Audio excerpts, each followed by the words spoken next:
Today we'll be discussing government. What were the types of Greek and Roman government? Let's begin with Greek government. In the beginning, each city-state had its own type of government, but people's ideas of what made a government good began to change over time.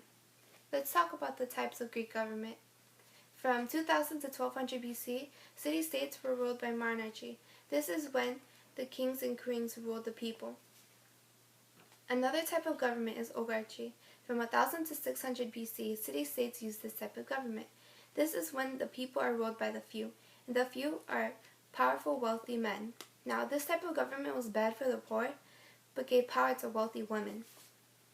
In the time period of 600 to 500 BC, the city-states were ruled by tyrants. A tyrant is a powerful man who gets their support from the poor. Now, in order to keep the support, they had to make promises to them, such as cancellation of debt, also any bondages that goes along with it, and finally, redistribution of their land. In 510 BC, the city-state of Athens created democratic government. This government experimented with giving poor people power, but the democracy didn't give power to just anyone. People who could not vote were women, foreigners, slaves, and children.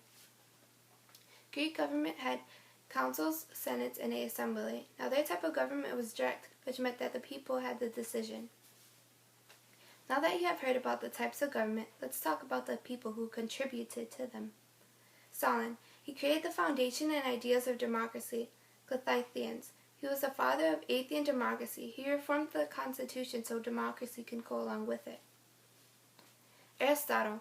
He was given the job to separate the governments into systems. Peirascus.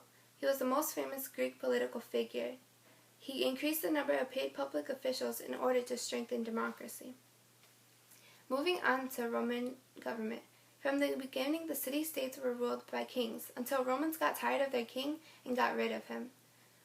Having a mixture of Greek government and creating three branches, that's how Roman Republic started. The three branches were councils. There were two councils who served as judges, controlled military, and represented Rome in foreign affairs. Their term only lasted for 1 year.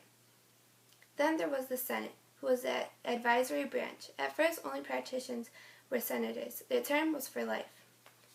The assembly composed of all of the army. They approved or rejected laws, decided issues of war and peace. Then there was the emperor, who listened to the Senate. Also, there was a dictator, who did what he pleased.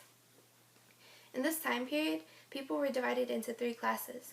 Patricians, who were wealthy citizens who were allowed to go to vote. They had big houses and slaves. Plebeians, they were not wealthy, but citizens of Rome. Usually their jobs included tradesmen or craftsmen. Because they were citizens, yes, they were allowed to vote. Slaves, they had no rights, no freedom, no money, so they were not considered citizens, so they had no rights to vote. The Roman Republic created law codes. This was called the 12 Tables. This judgment was based on rules instead of the person's class.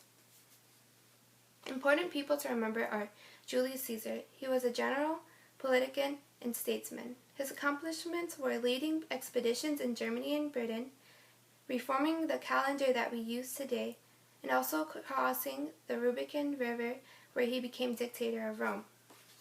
His death was caused by his enemies. Next, we have Augustus, also known as Octavian. He avenged the death of Caesar with Mark Antony, who he had later fought. Then he had created the new constitution for Rome. He was also known for building roads and buildings. Now you may ask, what does ancient government have to do with you?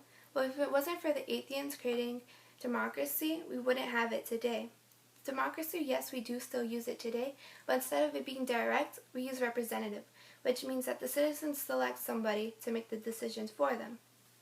And as for Rome, yes, the Roman government did take part of Greek government's ideas, but they came up with their own, such as the 12 Tables. And those laws that they used then, we still use today.